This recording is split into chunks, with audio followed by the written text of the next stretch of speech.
Well, thank you very much. I'd like to thank the organizers for this wonderful conference. It's a particular pleasure to be here with so many international colleagues.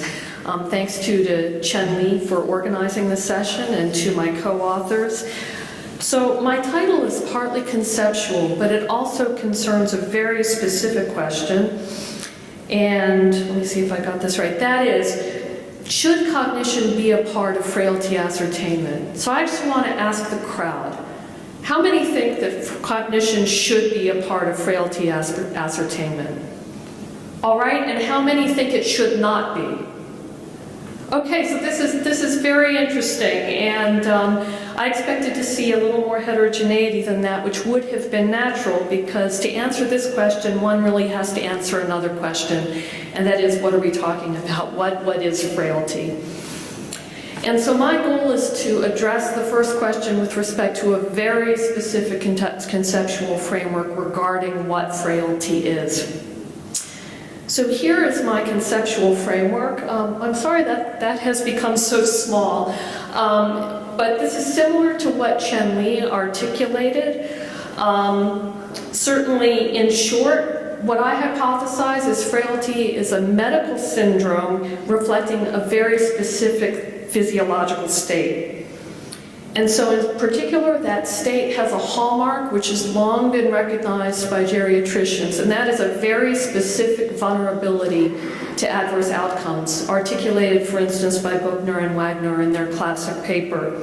It's also a state hypothesized to result from progressive dysregulation in integrated physiological subsystems, resulting in a loss of robustness in the functioning of the physiological system as a whole. And so Lipsitz and Goldberger discussed that concept by way of analogy to engineering as dynamical systems. Bortz described it by way of analogy to thermodynamics of a physical system. And then the quote you sort of see is from the famous paper by Linda Fried. It summarizes those concepts, but then adds the additional concept that frailty can be recognized as a medical syndrome whose elements include criteria that reflect those physiological systems that are central to robustness. There's one other element to add here, which is also articulated by Bortz in his classic 2001 paper, and that is frailty as something that's separable from the process of aging. I have added also disease and disability, including preclinical disability, and thereby something that is susceptible to intervention in and of its own right. And so my question again really is, should cognition and physical indicators of frailty be bundled together to measure that, what I just described? And my hypothesis is that they really shouldn't, that cognitive and physical frailty indicators are separable and not elements of a single syndrome. Here is the conceptual framework I'll use to study that question. I apologize to those of you who've seen me do this before. At the top, we have represented the overall population of older adults. We are concerned with subgroups, subpopulations of that overall population represented in the circles. For instance, the non-frail, the frail, maybe a pre-frail group. And the P symbols there just represent the prevalence of each of those groups. But part of the way that I conceptualize this is that we can't yet look at a person and just say, okay, you're frail. Rather, we have to use sometimes imperfect measures, which we call frailty criteria, to infer who is frail and who isn't. Those are represented by the Y's in the boxes. And so those are things like weakness, yes, no, in our measure. Slowness, yes, no, as Chen Li articulated it. And then to infer frailty, I have to connect those things to the underlying subgroups. That is done via parameters which here are shown inscrutably as pi's. All they are the proportion of individuals in a given frailty group who report a given frailty criterion. I'm going to call those criterion frequencies going forward. And then some of you will recognize that this is latent class analysis. It identifies these subgroups through a specific assumption, which is that it seeks clinically homogeneous subgroups. That means that any heterogeneity in exhibiting frailty criterion within these frailty groups is purely random and not connected to the process of frailty. All right, so how am I going to apply all of that to evaluate my hypothesis? I should remind you what we mean by medical syndrome. This is very close to the definition that Chen Li gave you, a group of signs and symptoms that occur together and characterize a particular abnormality. So if my criteria characterizes syndrome in that context, then within the model that I just showed you, there have to be at least 2 subgroups or classes, or else everything is just random heterogeneity. There is no systematic grouping of symptoms together. Also, we should see no subgrouping of symptoms, but rather just maybe something like a stepwise increase in the proportions exhibiting criteria all the way along from, say, non-frail, pre-frail, and frail. And so my very specific hypothesis going into this was that I expected to see 4 subpopulations according to the proportions exhibiting frailty criteria. One basically exhibiting neither physical nor cognitive criteria, physical only, cognitive only, and both together.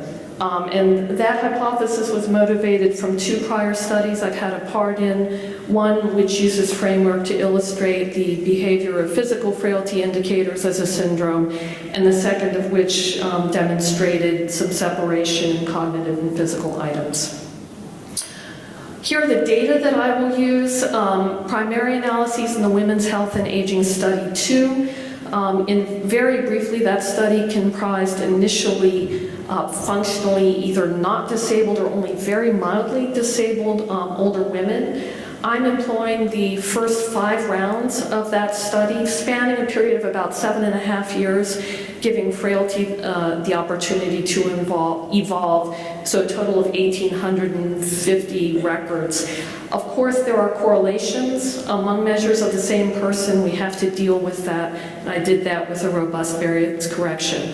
Cross-validated these analyses using data from NHATS, which Chen Li had already described in his talk. And then as to the analysis, what I'll show you is the estimates of frailty group prevalences as well as the criterion frequencies to which I referred. One also has to choose the number of classes. That's a big part of these analyses. I use the Bayesian information criterion as well as residual analysis to do that.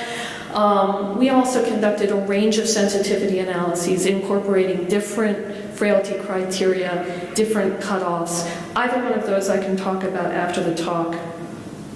And then finally, my last slide prior to getting to the results is just to show the candidate frailty criteria that I used.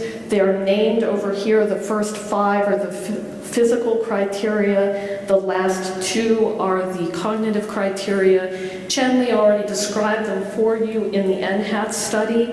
Many of the measures were very similar in the WHAS study. Those that were the most different were exhaustion and energy expenditure. The questions for those were quite different, as well as executive functioning, which was measured by TRAILS-B, the TRAILS-B test in WHAS, whereas it was a clock drawing test in NHATS. All right, and so here is one of my 2 main slides of results in the WHAS study, and let me walk you through this. I'll really take some time. And so you can see the candidate frailty criteria given to the left of the slide.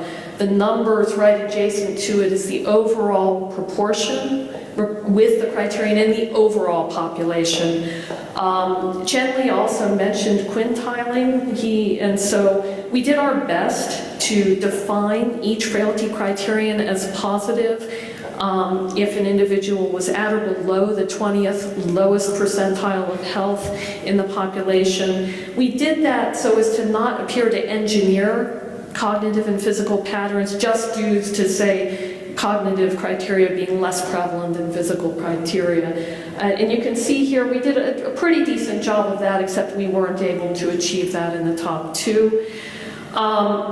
In terms of the number of classes, the analyses to decide that quite authoritatively indicated 3 classes as reflecting the systematic heterogeneity in these data.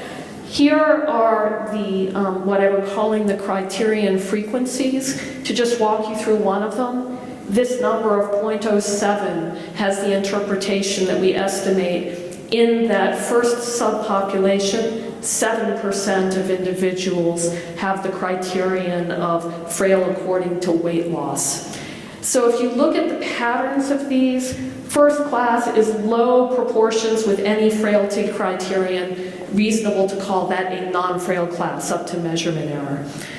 Then the second 2 classes, you can see that the proportions with criteria are higher for many of the items. To show you what is different between those 2, let me first draw your attention to the physical items. And if you compare the proportions with frailty criterion in the middle class and the right-hand class, they're pretty similar. It's not the physical items that are differentiating those 2 classes, it's the cognitive items, where you can see a very low proportion with cognitive difficulties in the middle class and a much higher proportion in the right-hand class. And so what we have basically is non-frail physical indicators of frailty only, and both cognitive and physical. So if we then go to the NHAT study, the punchline is that the findings are very similar, so they're qualitatively similar to what we saw in the WHAS study, except I would say with more measurement heterogeneity. And so you can see the indicators here to the left again, and the general pattern of things. Once again, we evaluated the number of classes, and 3 classes once again was chosen as the number that achieved the explanation of heterogeneity needed, but admittedly not as unambiguously as in the WHAS study. And so once again, we can look at the second and the third classes. I'm going to start with the cognitive indicators. You can see the same pattern as in WHAS, lower proportions with cognitive here, higher proportions with cognitive there, but not as well differentiated, so hence the more measurement error that I'm talking about. And then if we further look at the physical criteria, again, sort of similar, not huge differences, but I would point out that actually in the second class, it's quite interesting, the proportion with physical frailty criteria for most of the indicators is actually higher in the class with the lesser cognitive criteria than it is in those with more cognitive criteria, differing by more than 20 points for most of the items. The one difference, the one thing that we did note was gait speed. And so the proportions for gait speed are much more similar between the 2 classes. So that looks like perhaps a link where cognition and gait speed are traveling together. And so that brings me to my conclusion and discussion. So 2 main findings regarding the stated hypotheses. I would assert that the idea of one syndrome was not supported by these data. We did see separability between the cognitive and the physical items. However, one of the classes that I hypothesized, really didn't arise. Actually, I like it when my hypotheses are not all supported. And that was the cognitive, not physical subpopulation that, really was not strongly indicated. And so we saw that gait speed seemed to be a noticeable link. And in retrospect, I should have hypothesized this. There's a growing literature indicating that cognitive impairments absolutely imply problems in gait speed and that those travel together. And so that was supported. So what are some alternative hypotheses then? Well, one might be that cognitive disease causes physical frailty. That would be consistent with these data. Another would be that perhaps there are parallel frailties, physical syndrome and a cognitive syndrome, which have some shared underlying physiology, but some distinct physiology as well. And you can imagine other hypotheses, and so more longitudinal research is needed to disentangle those possibilities. Some limitations, any longitudinal cohort study has recruitment biases, dropout biases, and it's possible that individuals with cognitive difficulties and not physical activities either weren't recruited or dropped out or that sort of a thing.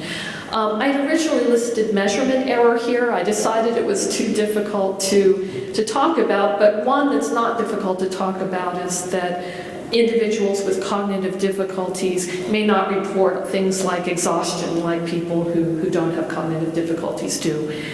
And finally, the implications of the work. What are we going for by this beyond the statistical exercise? It's really hoping to refine a target of frailty for which prevention and intervention strategies can be designed and implemented to the end of ameliorating adverse events and costs for older adults.